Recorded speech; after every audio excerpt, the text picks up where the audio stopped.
All right, everybody. Thank you for joining us. Sorry for the mix-up earlier today. It's all me. Yeah, I sent a very vague email, but anyways, it's Joe from Ghost of Jung.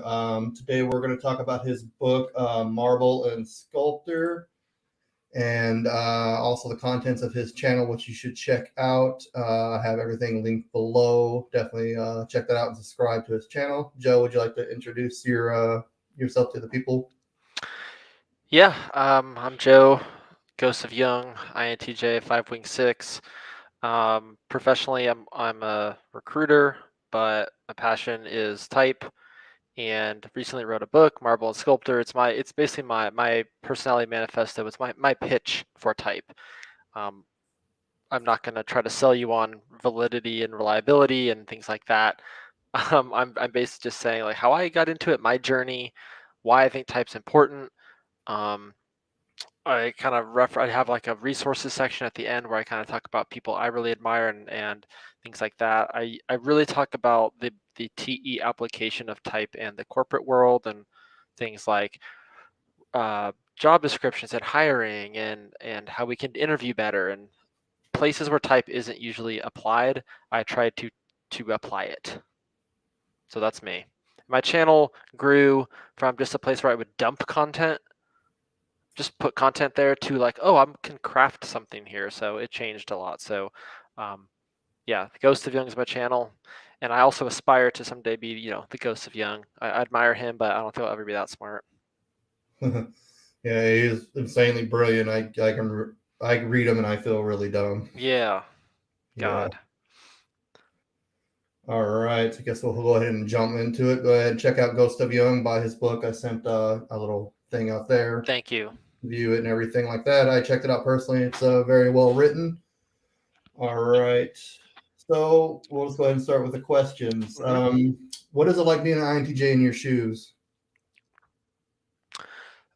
I think from what I studied before about the NTJ, looking at myself, um, I would say I am further along the path of self-awareness, so I feel like I'm a more integrated INTJ, but I do feel all the stereotypes that exist about, alien and human skin, not really knowing how to relate to people, but feeling that it's an important part. So we kind of have to play the part, the persona, especially in the corporate world.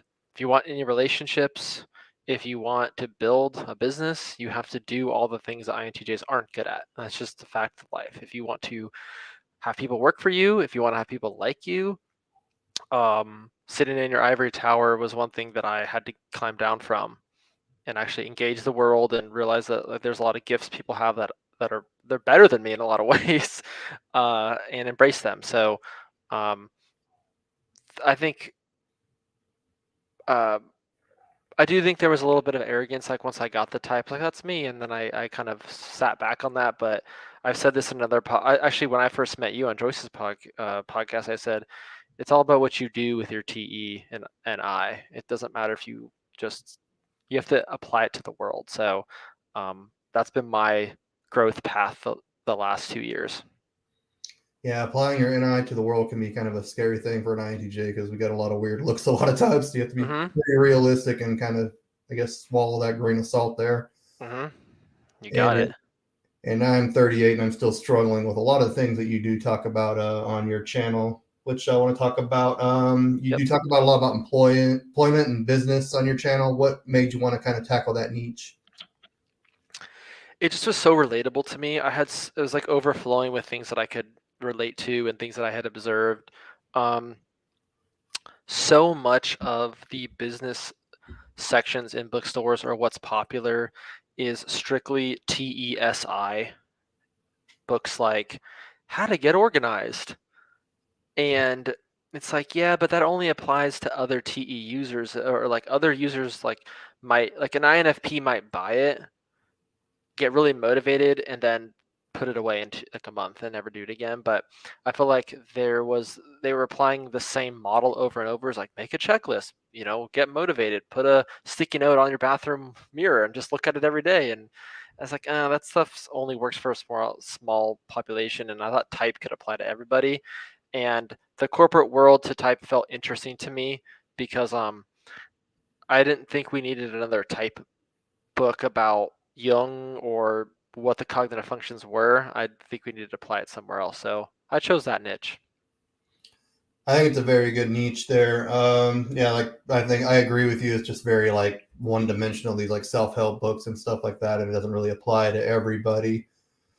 And I know a lot of times in the corporate world, they use MBTI to type people, and they kind of pigeonhole them. Did you ever have that experience being in that world? No, I never did it during my corporate time, and I'm still in the corporate world, but I had just got certified and I saw how they were applying it to the corporate world, and I also saw how they how easy it was to become certified, and I was like, well, if this is the type of people that they're going to have certifying and going into corporations and trying to like actually facilitate change, I'm not on board with this right now. It's got to be done differently. But I do know that we have a lot of work to do as kind of this like the new creators of type to sort of break some of the stereotypes about MBTI, but also like you'll run to a lot of people that's like, oh, I did that at my last company.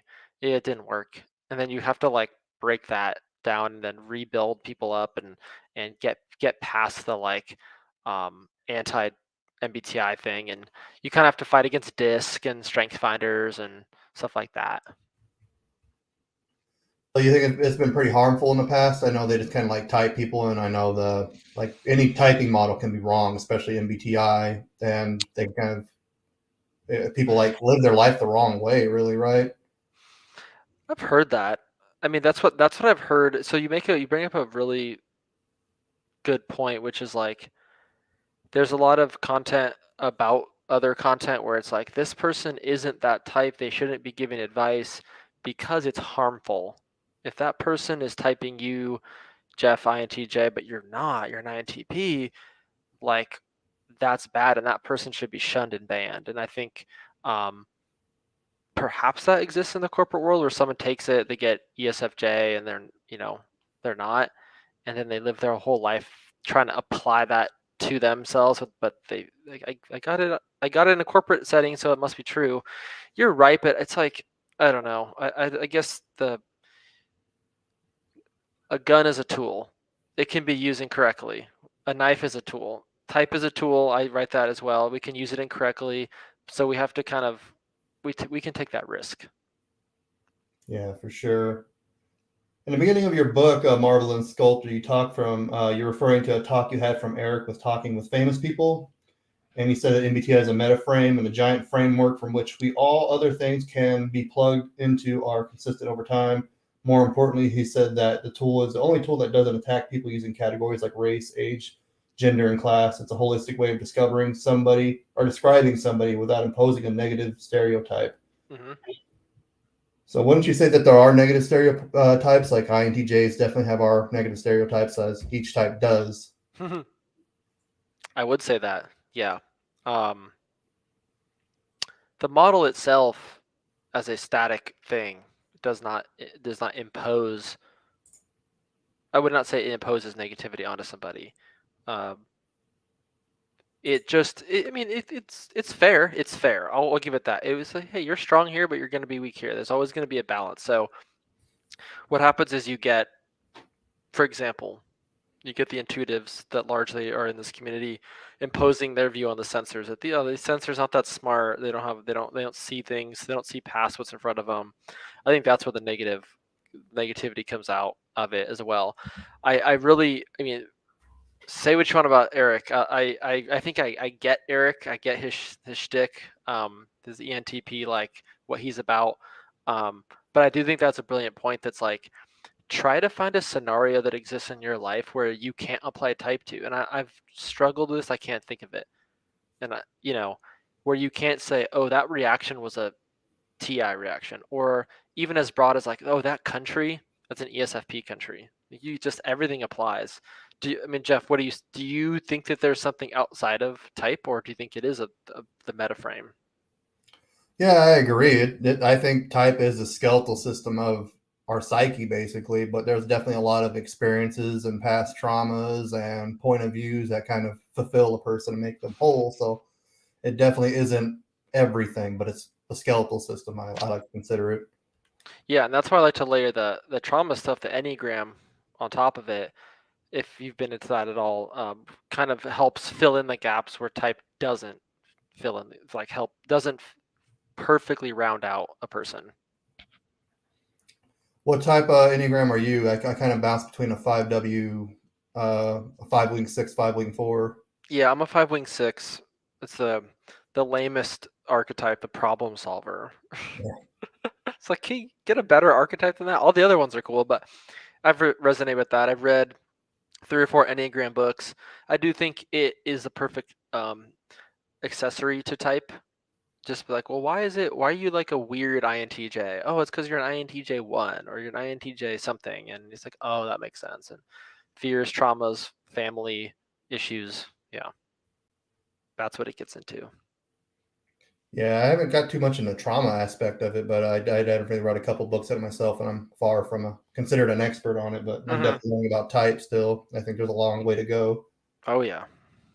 Speaking of which, you interviewed Frank James, who you mentioned in the book, and give credit to him being pretty knowledgeable, but I kind of see that his content's actually kind of harmful in a way. I know it's just, I mean, he just makes these skits and he just furthers these stereotypes that are kind of what a lot of people give a negative bias towards MBTI and typology. They think they just kind of put you in a box and they kind of have these vagaries about people. Do you think that's helpful at all? Yes, I think it's helpful. I mean, maybe I'm biased because that's how I got into the type community. That's how I started to make content, was because I saw his stuff. I was like, this is really cool. And like, yeah, sometimes I like will want to comment like, oh, that's really not how the INTP would react to that. But I think generally speaking, we have to remember where we got into type, and a lot of people did see Frank James, and then they started making content. The harmfulness is, it's a good question, because is it harmful is like, I kind of subscribe to the big tent theory. Like, I don't care how you get in here. And I mean, no one stops with Frank James. Mm-hmm. No one just goes, I only watch Frank James. They start digging in further, and then they learn more. And like, okay, well, there's functions, and there's a spectrum of each type, and there's an extreme on each type. So where I think he might go wrong, a lot of other content creators can pick up for where he, might misstep. Yeah, I think a lot of people don't stop at stuff like that. I mean, I think a lot of people just like read memes and stuff on Reddit and Instagram, and that's basically their That's knowledge. the worst. Yes. I did a presentation on this when I was like, well, you have you have the Reddit community, and then you have the Twitter community, which I don't even go on Twitter anymore. Is like, there's toxicity in those communities that I see. A lot of like diagnosing of mental illness through type, and like, it's like, I don't know if that's the right way to. You shouldn't utilize type and try to like diagnose yourself. Like, oh, I have depression, I'm an INFP. Like, I don't think that's the right way to do it. But I do think when it comes to skits, like, obviously you're gonna have a little bit of like tongue in cheek about the types, but I don't know. INTJ, I've always laughed at all the INTJ stuff, because like, yeah, that's generally true.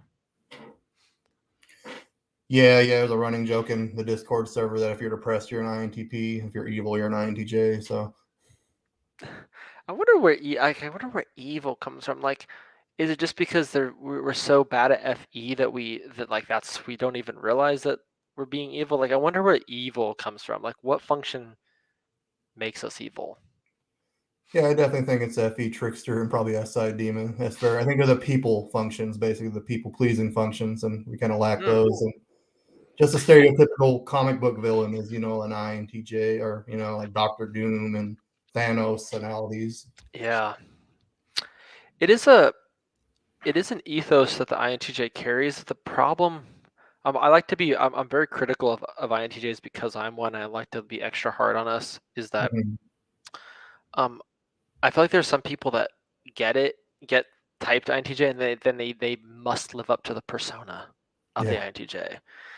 Like, they have to sit there and they have to like they have to like sit back and brood. I'm like, dude, just if you don't feel like brooding, just it's okay to extrovert a little bit. Like they have to put on the mask of being an INTJ now, and I think that's so annoying. Like I come across, and people have told me that I'm like they might think if you were an INTJ, you'd probably be an ENTJ, but that's just I'm trying to be more extroverted to reveal more of myself. So Yeah, if I'm not mistaken, Eric from talking with famous people yeah, typed INTJ, right? after he typed police to me as ISTP. Oh, And then I booked a session, a paid session. I paid him. I was like, well, let's do this. And he said, okay, I was wrong, INTJ. But and that's funny. Like, does Eric, is he the arbiter of who's what type? Like, it's funny. Like he ends up being that. Well, Eric said so. It's like, but I've asked people like, tell me if I'm not an INTJ. Just please tell me. Like, I won't be offended. Like, no, I think the only thing you might be is a INTJ. But what do you think? yeah, I think you definitely seem like an INTJ. I was like Okay. kind of looking at that. I think he just kind of does that for controversy's sake a lot of times, to be honest. That's what I get about him. I know that he's almost never told someone they are the type they believe they are. Yeah. It's part of it, and like I get you, so I'm not mad. And imagine being an INTJ and just being an INTJ with a YouTube channel. I mean, that's probably a lot like my channel is. I get accused of being robotic and dull, and it's true. It's kind of I don't really have that FE flair to my voice, so we definitely have to be like an ESFP or an ENTJ a little bit to kind of make things entertaining, I think. Yeah, I do think that as well. it- I'm recording the audiobook version of Marble and Sculptor, and dear God, listening to your own voice is horrifying. Oh my God, I'd be the worst audiobook reader. So I'm like, I thought I was being really like, I thought I was smiling, but then you hear it, you're like, wow, I'm asleep. It's bad. Yeah, I think that's definitely like a good SI task. I could never do that. I don't think I'm way too impatient, and that's just too much detail. Like speaking of stereotypes, like look, I'm looking at this guideline that we had, kind of go off the top or keep on stay on topic basically, Yeah. and it's riddled full of typos, and I'm terrible at proofreading and stuff. Yeah, you know what, dude? That's how, like, I'm so glad you brought that up. Okay, so one of the earliest videos I did a series of type in the workplace and Hmm. an INTJ in the workplace. And the biggest pushback I got from the entire INTJ audience was that I had said that we're not detail oriented. And what I was saying was that I will send an email leaving out leaving out stuff, bad punctuation, it's and I was like, that's me. But every INTJ was like, no, my emails are meticulous. I double check 20 times. I'm like, okay. But now you're confirming that you do have a lot of typos, grammar, run-ons, missing words, like, you know. So you agree with that. Okay. At least I found one that agrees with me. Really, there's a lot of people that don't. I think INTJs are usually pretty prideful, and we don't like to admit faults. Even like just to screw up this morning, I sent an email saying, "Hey, are we good for tomorrow?" And it was Friday night because I work nights for me, but it was 3 hours ahead, so it was Saturday morning for him. So tomorrow is Sunday, so he was thinking, "Okay, it's tomorrow." So I think that's a perfect example of leaving important details out. Well, my email is like 3:59 a.m. I was like, oh yeah, so it's today. It's enough into today that he's talking about. It's Saturday to Sunday. So that's just yeah. So the detail is like this is a great thing. I just because you're an INTJ and I'm INTJ does not mean we will understand each other at all. Um, I did a one person that I never could understand is Gabriel from Rational Typology. Every time I'd interview him, I would ask a question, he would answer it, I'd confirm, is that what you meant? And he would say no. I could never understand what he's saying. So similar types do not get along all the time, just because got the same four letters. Yeah, I think if we're in the same quadra, referring to socionics, we won't get along holistically long term. I think it may be like a shoulder to shoulder thing because I have a ESFPX, and that's kind of like my niche. I'm trying to go into is trauma and relationships, Okay. really. So I have very very poor experience with relationships, and I'm pretty bad at it. Okay. And Yeah. I had an ESFPX who's the mother of my son, and we put a video out there which I could link below as Mhm. well, and it was pretty disastrous long term. I mean, there was a lot of factors going on there, and we're both very unhealthy versions of our type. But Oh, you do think so? yeah, Okay. do you get along with people in the same quadrant? You'd say like SFPs and NTJs. Um, I have a NTJs. Uh, I'm jealous of them. I like them. I feel like I have a their TE always gets in the way of like contemplation. Like they're too action driven. Mm-hmm. ESFPs. I believe my dad's an ESFP, and I think that the SEFI makes them extremely selfish in certain ways, and extremely like whatever I want to do in the moment right now is the most important thing in the world. And if you happen to be a part of it, great. But if you don't, I don't need you. But then I have like really good relationship with your Kristen, who's an ESFP, and she's very healthy, and I like her a lot. And I'm like, oh, this is a really good example of an ESFP that's like grounded, that's driven, that has good values, and that that takes care of people. So I do think though ESFPs are very hard to manage if they don't ever have anyone to like rein in their selfishness or just like going with the flowness. Yeah, and it's also a shoulder to shoulder relationship. I don't have anything against Kristen. I don't really know a whole lot about Yeah. her, but it's a shoulder to shoulder relationship. You're not living with her day in and day out. Sure. And I'm a That's what you firm mean. So believer. okay, that's what you mean. Okay. Yeah, like working alongside with them. You're like, hey, how's it going? And you go home and do a separate. Oh, that's a good point. Okay. So you said I'm a firm believer. You about to say I'm a firm believer something? Oh, and the shadow functions. And Yeah. I think one thing that makes ESFPs and ESTPs kind of hard to deal with is their NE demon. It's kind of only about what they want and their goals, and everybody else is just kind of stupid, pretty much. And having me an NI Dom, NI Hero act really butts heads with me, I think. Yeah. Um, with the quadras and like yeah, I'm doing a series. I'm almost done with the series with Michael Pierce. We're kind of going through his temperaments. Um, and he calls the INTJ, ENTJ, ISFP, ESFP the monarchic types, and that really resonated with me because I'm like the monarch, yeah.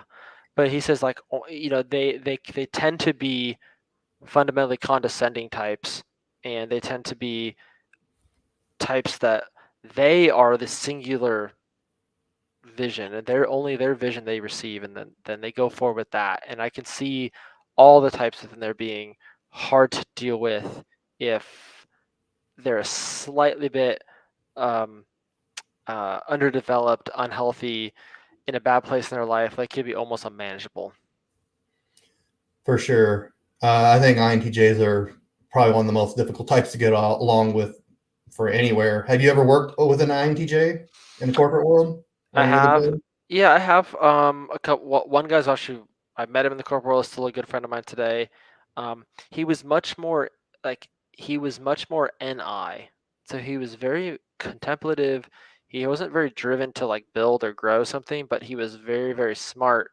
Um, and we just connected on a like we both saw the world the same way, so our NI vision was in line with like we were like very anti technology and like all the this like pop culture and um, we were both in a sales environment. We're like, oh man, they're looking at all these sales wrong. They need to do it like this. Like if we only did it this way.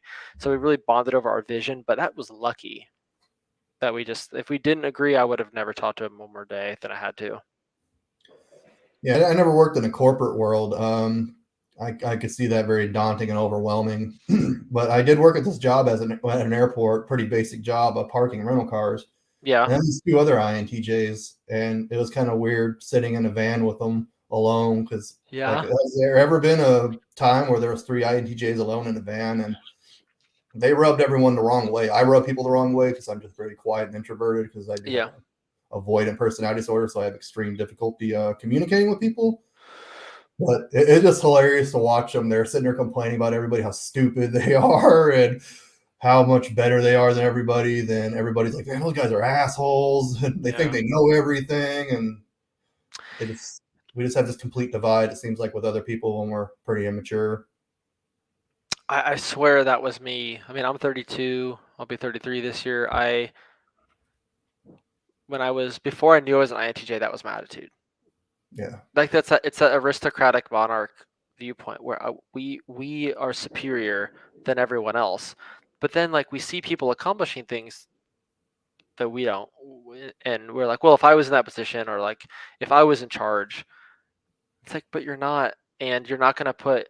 If you don't put in the effort to be that, then you're just gonna sit there. That's the whole ivory tower thing that really bothers me. Is like, yes, we know how things will turn out in our mind. We know what's right, but like we never take. A lot of times we just get stuck and we never take any action to do the things that we. Okay, if you know what's best, go do it. And that's my advice to INTJs. If you know what's best, go ahead and do it.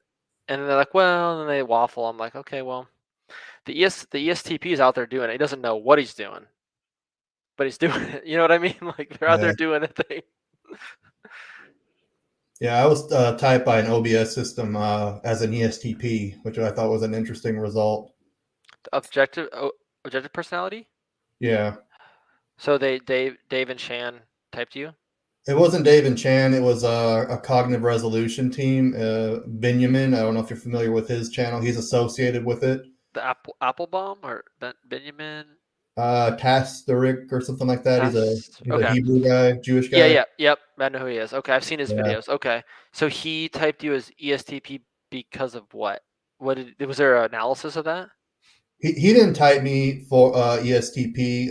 His one of the cognitive resolutions, what they call it. They have a 6 team. I think it's 6 team or 11 teams, something like that.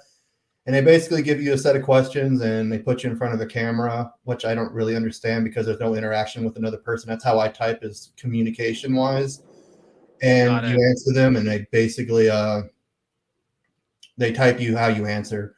And I guess they kind of see me as a SETI. I think the reason for that is because, like we were talking about earlier, you can't be an INTJ and get in front of a camera. That's going to be a very horrible show. So you got to Really? be a little more charismatic. You don't think Huh. so? Well, I'm just like if that's their conclusion is like, I mean, I don't know.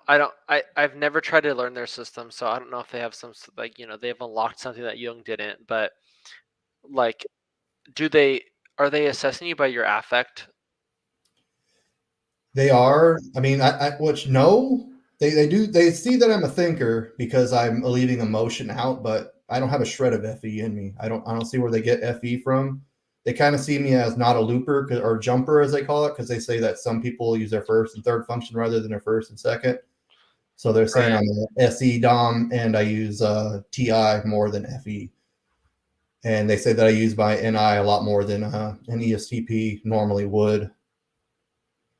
But I think I'm just trying to kind of use my ESTP side to kind of project myself. And, if you're going to be an INTJ, it's like you said, oh, I can do this better, but I'm not going to do it because I don't want to interact with people. And you have to interact Right. with people. Yeah, I've gone back and forth with do we need more models? I mean, I don't know if we do, and we're gonna keep progressing with the neuroscience and things like that. But like I have tried to watch their videos, and I'm like, I don't like play, blast, consume, sleep. Like I'm sure they relate and whatever, but like I actually, do you know voltology?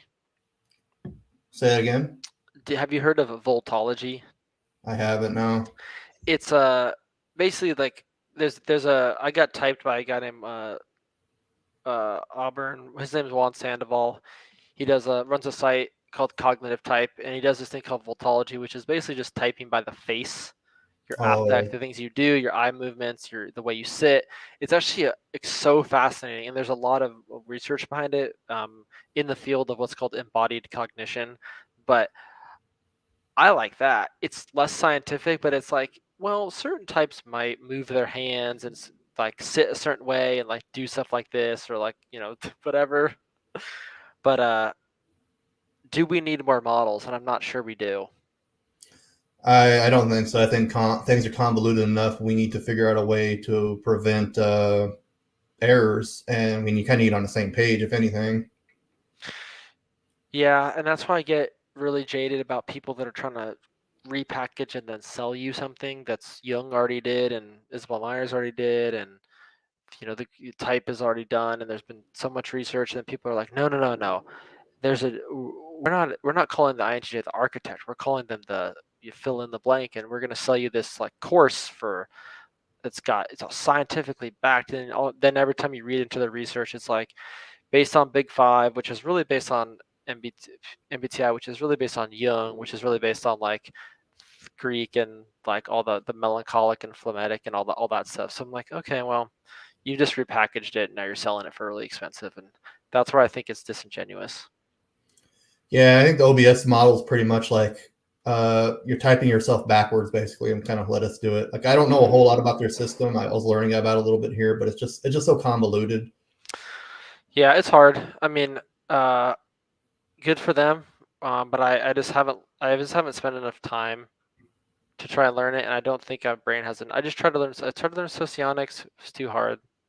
Yeah. Um, I did my first like astrology session just to see. You know what? I'm open minded enough. Like I thought it was actually really interesting to do it, and I was like, oh, you want to talk about a complicated system? Astrology Yes. is impossible to understand unless you spend like your entire life doing it. So, um, as long as you're on the path of personal growth, I'm okay with it. Yeah, I was doing some videos with an ENTJ named Xeon, who we're going to start our own channel pretty soon. We're talking about kind of starting a side project just for fun. We were getting people and reading their birth charts, and you can get a pretty accurate read of what type they're going to be if you get a good astrologer. Oh, so do you know astrology pretty well? I don't, but he's really, really good at Oh, it. okay. Good. That's Uh, cool. Like, I used to be the worst. Like, I used to say, like, I even had a slide in one of my presentations that was like, type is not astrology. And then, but I was like, well, it's not. But also, astrology is not something that you shouldn't take a look at. yeah, and Jung was heavily interweaved with astrology as well. Oh, yeah. Like one of his only empirical studies that he wrote in synchronicity was on astrology. It was like one of the last. Oh, your power flickered there, huh? Yeah, I have like a massive thunderstorm, so hopefully the internet doesn't go out. Oh yeah, that would be good. We could always come back at another time. Yeah. I'm gonna get back on agenda Yeah, here. sorry. No, that's okay. We need to fill some time, anyways. You talk about getting into sales a lot, and Robert Kiyosaki. I don't know if you're familiar with him. He's an INTJ, and he said when he came back from the military, he basically said, "I could kill people, but I couldn't talk to them." And his rich dad, who he talks about, the rich dad and poor dad, advised him to get into sales, and he was a horrible salesman as an INTJ. How was your experience in sales, and do you suggest it to other INTJs? So yes, I would suggest it. One, because you learn there is a formula to sales, and you just have to figure it out. It's a game. So INTJs are good at strategy games. Sales is a strategy game. It's you will figure it out. You will figure out how to write the best email.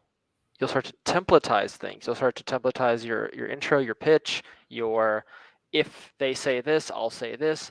But I will say you will have the slowest, most painful ramp up period, and you'll want to quit. You'll be like, I can't talk to these people. I don't know. Like I know what to say going in, within the hit with an objection, and then I just forget everything. Mine goes completely blank. I don't know how to walk them through the sales process. But eventually, you'll start to figure out your own way to get on the phone, sound confident, lead the customer to the right avenue for you to win the game, because you don't really care about the customer in sales. You're just trying to win each round, and then you get really good. And it's some types can just start like an ENFP or ENFJ salesperson can just they're gregarious, they're friendly, they have good inflection in their voice, they're very good on the phone, in person. But the INTJ is the biggest possibility to be the best if they just figure out how to win the game. So like I know you're into chess or whatever. I know that you have like little chess pieces in your description, things like that. Eventually, once you figure out the structure of the game, you can be great at sales. What were your struggles initially for it? Um, I refused to read any of the scripts or send any of the emails, and I was like, oh, these will never work. Only like who's responding to this? And I was like, my boss was like, just try it, trust me. And it started to work, and I started to believe, and I started to trust. And then I was like, okay, okay, okay, okay.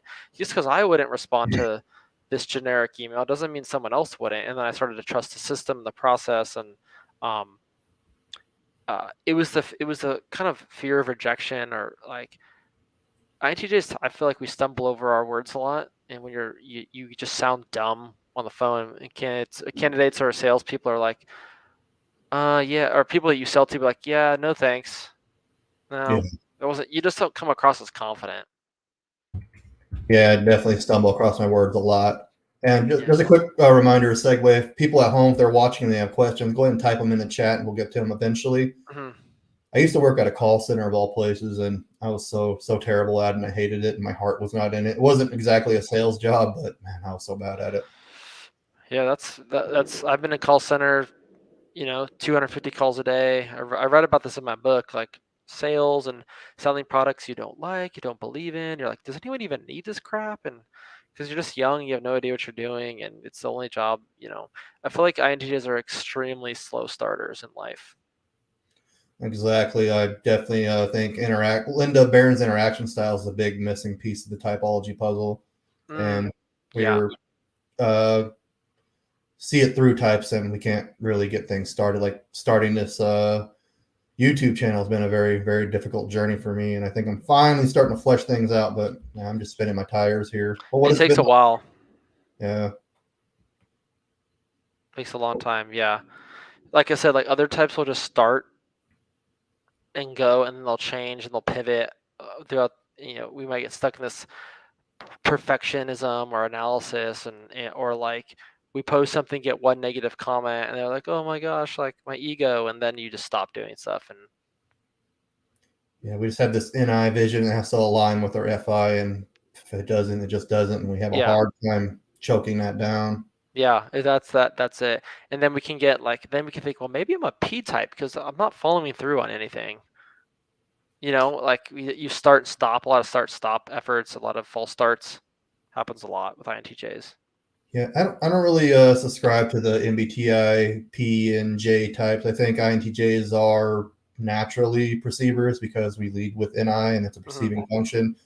What Isabel Myers kind of was using that as a way to type people, and when we extrovert out into the world, we kind of use J, but in our heads, we're definitely perceivers. Yeah, and that's a good point. I mean, it's a nice correction. I guess what you obviously, I think you might understand what I mean by P is that it seems like when you think of P, it's like, oh, they can't get anything done. Hmm.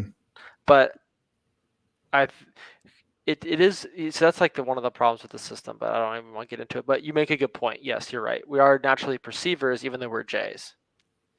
Yeah, I think we kind of have to learn to balance that, and I think that's another thing with the MBTI system is it's very one dimensional and you have to be this way, but it's Hmm. very complex and Yeah, you have to be. And Jung was about fighting one sidedness and becoming whole and differentiating and everything like that. yeah, he's a genius. Yeah, for sure. Okay, I already asked that question and that question. So in your book, you talk about NI and you kind of describe the functions and give a brief synopsis of each of them. And Jung also described this as like mystical seers and like without NI DOMs, there have been no prophets in the Bible and stuff like that. Do you think there's a supernatural element to NI?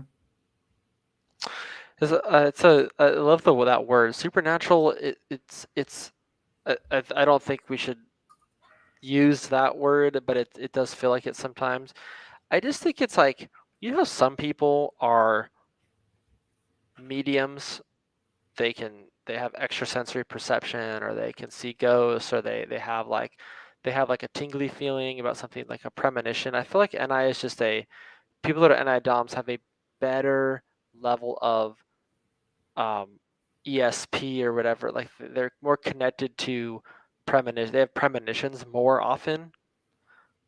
and eventually they learn to tap into those premonitions and decipher what is real and what is not, and that's what makes them feel like, oh my god, how did you know that? It's like somehow I just have a more in tune to what the universe is. That's why I really like the Tesla quote where he says like, my brain is just a receiver, and the secrets of the universe get sent to me, and I try to decipher them. And I'm like, okay, that's what it's like. But I would not say like it's better than the other functions. It's just it's more mysterious, and you have to learn how to decipher the code as it's being sent to you. That's interesting. I don't know if you ever had an experience with this, and I do kind of feel crazy talking about this. I talked about it a little bit with Joy when I had her on here. Mm. I was driving to the gym one time, and I had this very strong vision that I was going to get jumped by these guys that I've never seen before. And I followed my premonition, and I didn't go to the gym. And the very next day, I didn't get any strange feeling. I saw those very same people in my vision jumping me. I've never seen them before there, but I had no issues that day. Have you ever had an experience like that? Like where you avoided disaster because of something that you like you something you saw, then you decided not to do it. Yeah. Then the next day, it was almost like deja vu. I saw these people beating the living shit out of me. Then when I went to the gym the next day, it was the same very people. I've never seen them before in my life. But they did not jump you, They did not jump me that day, but I but had you a saw them. feeling. Yeah, I had a strong feeling not to go to the gym that day. At that very moment, I was on my way there. I was like 5 minutes away. I have had that, but I've always pushed through and said I've always like really denied it. Hmm. Not like you're that's a very extreme example that I've never had, and that's really like it's a really impressive thing, and I probably should honestly. I probably should engage with it more and be like trust it more, but I'm always like no, it won't happen, or it hasn't been that extreme, but no, I can't say I have. Okay. That's I don't know if cool. that's necessarily an NI Dom thing. That was just something that happened to me. I thought that was very awkward, and it's not really never happened since or before. It's a survival thing. So like survival is just like something's gonna happen. I feel it. I can't tell you why. I trust it. Um, and you went with it, and who knows? Uh, I'd say follow it unless it steers you in the wrong direction. Yeah. No telling what happened if I didn't listen. But we got a Yeah. question from an audience member here. Iceberry, Ghost. One, please explain your stance on technology. Two, what is the rationale of your choice of artwork and the wall behind you? Man. Oh gosh. Okay, I can be concise. I think that technology should always be a tool, but we've should be a tool to make life more productive, more efficient, and also better for humanity. Like to make us have to work less, enjoy our life more. But there's too much. There's a glut of technology that is terrible, and there's a lot of money getting pumped into venture capital for companies that provide zero value, like these like SaaS-based AI email campaign companies that like are a plug into Chrome that help you like figure out the best way to send an email to like these are companies raising millions of dollars. People that actually provide zero value to anybody are making tons of money, and we're at this like I believe we're like in a late stage capitalism where like we're selling stuff that nobody needs with money that we don't have, fake money, empowering people for jobs that they hate. And I'm like, we have too much, we're too decadent right now. So I think technology has become too widespread that we're creating stuff that no one needs anymore. And we don't really produce anything. And I say produce like real hands on, like tangible assets. In the same way, I always have a Bitcoin shirt on. I think Bitcoin is like one of the uh, best piece of technology we've ever had in the world, and will fix the financial system and lead us out of this like debt-based fiat currency. But that's a whole nother avenue I can get into. Rationale, Napoleon, the best example of an ENTJ that ever existed, probably the most dynamic human that you could talk about. Probably him and Julius Caesar uh, are the best examples of ENTJs. Puzzle behind me, just a 2,000 word puzzle me and my wife did that was such a great accomplishment that we decided to frame it. So that's just a sentimental piece. And then that is it's my favorite artist. It's Leonid Avramov. He was like a um, Russian painter, and I just love his. I use this in my not my typing session, my coaching sessions, to decipher the difference between N versus S types, and I ask them to tell me what they see, to see if they give me themes, motifs, and what the picture is about, or if they give me details. S's will give me what's on the page, what's on the image, and then N's will give me what it's about. Very cool. And Iceberry, I'd like to hear about your premonition of a car crashing outside your home in the chat if you'd like to share that. Definitely interested in the woo-woo-y stuff on my side. That's cool. That's scary when you're like, I think a car might crash, and they do. It's like, what else am I gonna get right? Yeah. But at least you're out of the way. I always like to thank Spider-Man, the comic book character, of course, is like an ENTP, but the Spidey sense is like an I almost. Yeah, I mean, because NE is like what could happen. So NE is like this is going. NI is this is going to happen. Yeah. Like what's So going to happen to me specifically. right. Yeah. Good question, Iceberry. All right. You say FI is the most important function, and I kind of agree with you in a lot of ways. Can you elaborate on why you think that?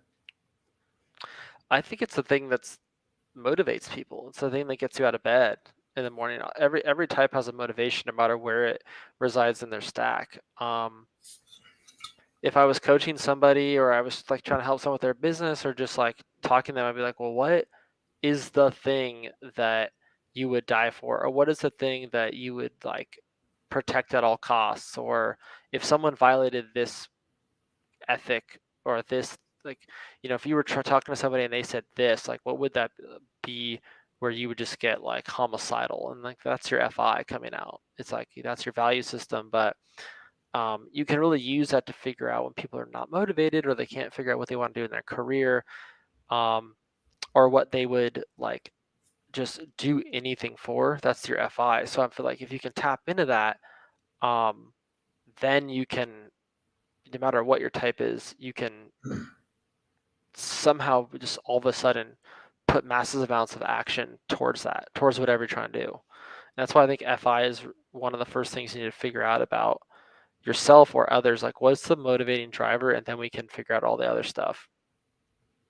What about like types that have really low FI in their shadow, like trickster, demon, like STPs and NTPs? How can they navigate and find that motivation and find their own value system? Yeah, I guess I've never really thought about like those types specifically. I guess it's just a harder. It's the same process. It's just you can't let them manipulate you as a coach or a typologist to give you a throwaway answer. You have to dig, you have to ask, and not let them deflect or joke or use any sort of techniques that they're good at to deflect, or because a lot of these types don't want to tell you what they really want to do. They want to give you a generic answer and get you off their back, or they want to say, "Hey, I tried, but it didn't work," or yeah, I tried to pursue that, but it didn't work, so it's not for me. Like they just make more excuses. Whereas like an INFP, they already knows. They already have it articulated. They'll tell you. I think the ESTPs just don't even understand the question. Mm-hmm. What do you mean? What do I care about? I don't know. Family, the work. No. Like what matters to you? I don't know. Health. It's like, well, what matters to you? And they kind of piggyback off that with their FE. I guess it's kind of like a survival instinct for them. So, okay, that's exactly what I was talking about. Deflecting, like, I don't know, what do you care about? Yeah, I care about that too. And they just go, okay, and then they just, oh, anyways, and it's like, can't let them do that. I feel like that's scary to them, to talk about what they care about, or what drives them. Yeah, very cool. And just to kind of, if you have any questions from the audience, go ahead and type them in. We'll try to answer them real quick. And just to kind of go piggyback what Iceberry said, he said he has a recurring, persistent notion that it was going to happen for about 3 months. Then it happened that spot. And he thanks you for the answers as well. Cool. Thanks. Yep. Good question. All right. Like you, I go a lot. I use my TE a lot when I'm typing people, and I find I definitely basically just use CS Joseph's system. Say what you want about him. I think he has a good system, even though he typed himself wrong with it. What systems do you use when you're typing? What kind of resonates with you? Yeah, so I will say that when I was just a young, bright-eyed typologist, thought I was going to do typing sessions, and I've only did a couple, and I stopped doing it. So the question is hard for me because I don't really have a model. Um, like I sort of always try to figure out what their first function is. Like what's the most obvious right away, so that I could like just what comes to you right away. Like what does this person say? If you ask for their advice, do they give you like you should do this, what you ought to do, or the only thing that you should do is this? Like that to me that sounds like very TE. Like this is exactly what you do. This is objective data. Um, but if they start their sentences with like, well, you know what you could do, or you know what, you might try this. Then I'm like, okay, this NE is somewhere in there. Like they're giving me a bunch of options. Um, but then I try to also just like deduct. I just like deductive logic. So that's why I think TI is resonates with me more in my own. Like I use TI more than I think. So I try to deduce like, well, if they don't give me a value statement right away, they're probably not an FI person. So we can, cut out two types right away, and pretty much I try to eliminate two types or eight half of the types right away. But I don't have a system. Like I don't have a checklist. More, I'm more of a like I get a feeling about a type. Yeah. So that's why I don't think a typing session with me would be beneficial, because I'd be like, I think you're. I just get the feeling you're an INT something, INTJ or INFJ or something like that. And then I also I look at people's careers. I look at how they write. I look at if I ask them what books they read. That gives me a holistic view of the person. It's very interesting. I think like certain types being on camera, even like just like a one-on-one video call, they're out of their element. Like I've talked to like ESFPs, but they're definitely more introverted on camera than they would be in real life. I think they're out of their element. I think you can't basically throw all your eggs in one basket there, and you kind of get a multi-dimensional aspect, like you talk about their writing and their preferences and the way they live and stuff like that. Well, that's what Jung did. I mean, that's why he was so unorthodox. Is he would follow people and observe them outside of the couch. Yeah. He would be like, "Well, these people are giving me they're giving me a facade. They're not actually. I'm not really getting them. I got to see them when they're with their family. I got to like basically spy on them, see how they really are, as a fly on the wall, and then I can type them." So yeah, it's the same thing with interviewing. Like that's why I kind of write like if people in interviews are gonna BS you because they want to get the job, but if you're asking them type related questions, they can't prepare for it, and you're going to be able to discover how well they actually can respond to type based questions and what their type might be based on that. I think those I throw a little bit of those in there when I'm typing. I do kind of type people pro bono. I don't think I'm actually going to offer a typing service myself. Okay. I'm still up in the air about that. But Yeah. like, if you ask like somebody like, what are you like when you go to a party? Do you stand back and stay by yourself and talk to maybe a handful of people, or are you the life of the party? And they kind of go in thinking, well, I'm an INFJ, so they're going to answer kind of like how an INFJ does. I think I'm really against using a test as a typing tool. I think it could be a part of it, but I don't think it's like 100% reliable, and it definitely isn't. It's not. Yeah, there's always going to be some like thinking about who is looking at it all the time. Like, well, I don't like either my boss or this person that I barely know. So it could be a good guide, but you just need to read the functions and go, which one is definitely me? Yeah. Like, oh my gosh, I am so TE, I'm ESTJ, ENTJ. You don't need a test. You can read the 8 functions, decipher, and be like, I'm pretty sure I'm this. Yeah, I definitely think learning the stuff yourself is definitely beneficial. Mm-hmm. All right, the last series of questions that I have. What would you Yeah. like to know about, or what would you like others to know about INTJs that they may not know? Yeah, I've always thought about this question for the longest time, and I finally think I have an answer. I really think INTJs want to be noticed, and I like to be noticed. We like to be noticed for our intellectual capabilities or a unique thought we've had or a very unique contribution to either, you know, a project or like a unique way of solving something. But I honestly think that we do kind of have that desire for people to want to include us because humans are social. If we're developed well enough, we want people to notice us. And I think the stereotype is like, no, we want to be that evil mastermind with no friends and no family and this entity that's like a singular person that um, is impossible to get to know and can't be loved and won't show love. And I'm like, I've always felt like I want to be included and I want people to know that I am a good friend or I'm a good person to be around. But I'm just a little bit weird or I'm not super good with all the social stuff. So I would say that I think INTJs want to be included in groups. Yeah, I hear you talking about that a lot on your channel. That we do want to be known for something like on an intellectual, unique basis. We always have to Mm. be kind of the unique unicorns out there. And like when you say, "Well, good job for having perfect attendance" or something like that, that doesn't really gel with us. Or here's your Amazon gift card or something. Yeah. Thank you for saying that. But yeah, that's another corporate problem is they just go, "Oh, everyone's motivated by money." Yeah, I don't think that's not really scratching an itch for us. So, uh yeah, you're right. So that yeah, that's another where type can help incentivize people correctly. yeah, for sure. And you have 3 book recommendations. Yeah. Gosh, I read so much. But okay, so first is from an ENTJ. He might be an ESTP. Grant Cardone. Be obsessed or be average. It's the only sticker I have up on my computer screen in front of me all the time is be obsessed or be average. And that quote just destroyed me when I first heard it, and that book did. I was like, wow, that is how you become successful. You have to be so overwhelmingly into what you're doing that you can like success is inevitable, pretty much.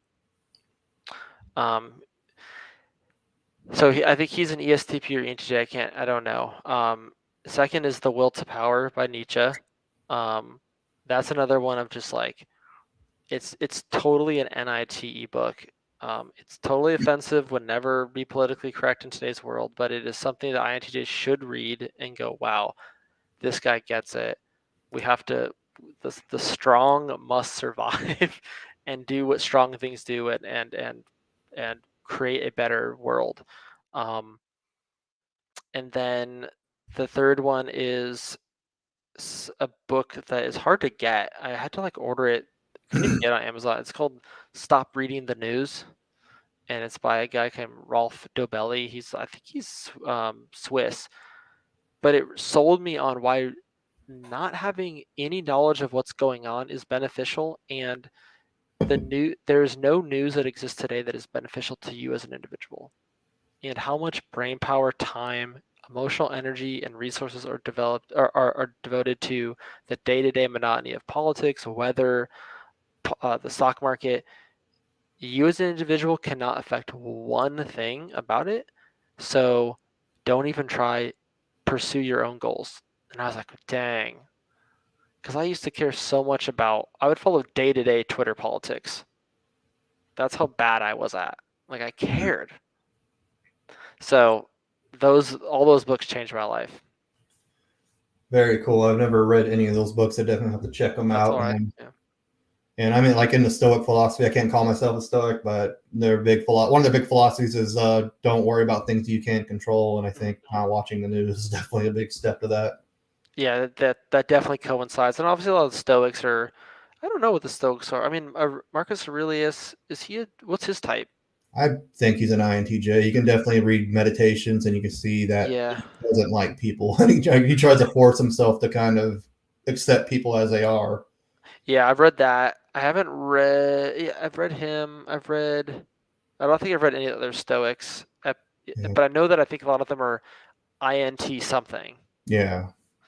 So that's another thing that's yeah we have in common there. But yeah, good question. I like that. It's hard for me to recommend books. Tomorrow I'll think of three other ones that are better. But um, just Nietzsche's a good example of an INTJ that INTJ should read. More of an extreme example, but he has a lot of inspirational willpower quotes that I think some INTJs that are stuck, they just can't get over the hump, should read. Yeah, very cool. I think you should read a very eclectic thing of books from all different types. You can learn anything from anyone, I think. Yeah, good. That's a great way to say that.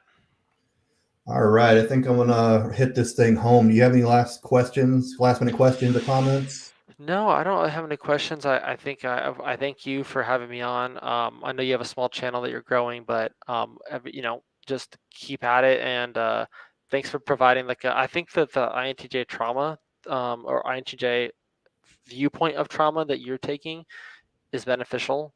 Um, and you should pursue that, and you should talk about it, and get pursue your niche. And um, vulnerability is a weird thing. We're not good at it, but if you kind of expose a little bit of yourself to the community, I think a lot of people are going to relate, and you'll grow this channel fast. So that's what I want to say, and thank you for having me. Very cool advice. It's definitely very difficult. I'm getting more and more personal with videos that I have coming up, so definitely stay tuned for them. Go ahead and like, share, subscribe if you like this content. Do so well for Joe, Ghost of Jung. Check out his book, Marble and Sculptor, a personality type manifesto. It's on Amazon and Etsy. You can also get a signed copy there. Also link a video here at the end if you want to keep watching about me being in a cave where I do expose myself some more. There you Not in a go. very bad, negative way, but more in, I guess, a typology personal way. Awesome, man. Yeah. Thanks for coming on. Thanks for being flexible. Sorry, those people who missed the stream earlier. We had a miscommunication there. I apologize. Thank you for going beyond the clickbait and have a great day.